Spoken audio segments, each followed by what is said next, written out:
Hi guys, welcome back. Today we are going to study about adjective order. Jadi hari ini kita akan belajar tentang urutan kata sifat dalam bahasa Inggris. Adjective order adalah urutan kata sifat dalam bahasa Inggris yang harus diikuti ketika menggunakan lebih dari satu kata sifat untuk mendeskripsikan kata benda. Kita menggunakan adjective order urutan kata sifat ini agar kalimat terdengar alami dan benar secara aturan. Urutan kata sifat ini didasarkan pada kategori kata sifat, dimulai dari opini, pendapat, kemudian diikuti oleh ukuran, kualitas fisik, usia, bentuk, warna, asal, bahan, jenis, tujuan, dan yang terakhir adalah kata bendanya. Mari kita bahas satu persatu urutan kategori kata sifat. Nah, yang paling pertama adalah opinion, pendapat. Jadi kata pertama dalam menyusun kata sifat, jika kata sifatnya lebih dari satu, maka paling pertama adalah opinion, pendapat. Misalnya kita menggunakan beautiful, cantik, ugly, jelek, delicious, enak, dan lain-lain. Kemudian urutan selanjutnya adalah ukuran, size. Kita bisa menggunakan kata big, besar, small, kecil, long, panjang, dan lain-lain. Kemudian selanjutnya yaitu physical quality. Jadi kalau ada membahas tentang kualitas fisik, maka dia diposisikan setelah ukuran. Misalnya kita menggunakan kata thick, tebal, thin, tipis, dan lain-lain. Kemudian urutan selanjutnya adalah usia, age. Kita bisa menggunakan kata baru, new, old, tua, dan lain-lain. Setelah kata usia, biasanya diikuti oleh bentuk, shape. Yaitu misalnya round, bulat, square, segi empat, dan lain-lain. Kemudian setelah kata shape diikuti oleh color, warna. Misalnya blue, biru, red, merah, dan lain-lain. Jadi warna itu masuk kategori kata sifat, bukan kata benda. Kemudian selanjutnya adalah setelah color, biasanya diikuti oleh asal usul dari suatu barang. Misalnya asalnya dari Indonesia, maka kita bisa menggunakan Indonesian.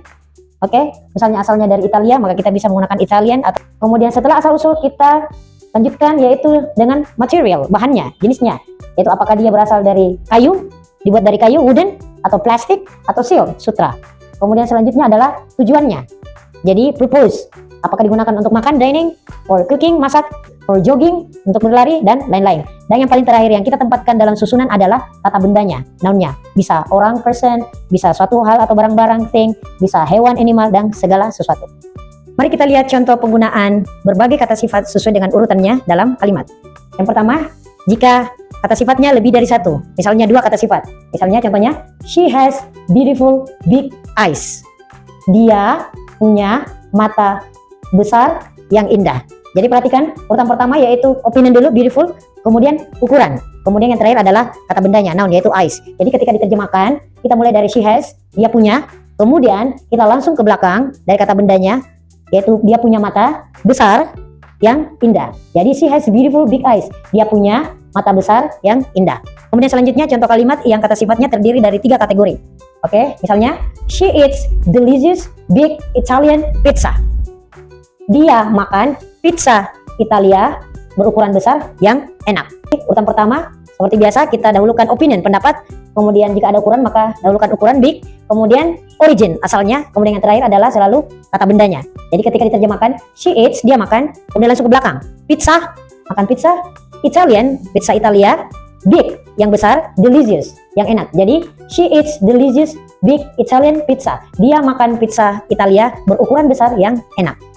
Contoh selanjutnya adalah penggunaan kalimat jika kata sifatnya lebih dari 3. Misalnya 5 kata sifat yang digabung. Oke, kita lihat contohnya misalnya I buy small new round wooden dining table.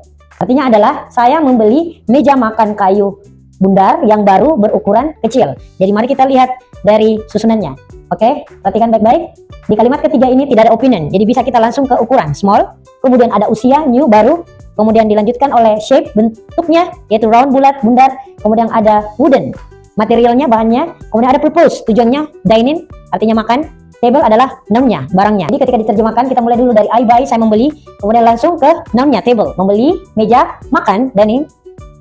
Dari kayu, wooden, berbentuk bundar. Yang baru, new, berukuran kecil, small. I buy small new round wooden dining table. Saya membeli meja makan kayu berbentuk bundar yang baru dan berukuran kecil. So, I think that's all for adjective order. See you in the next topic.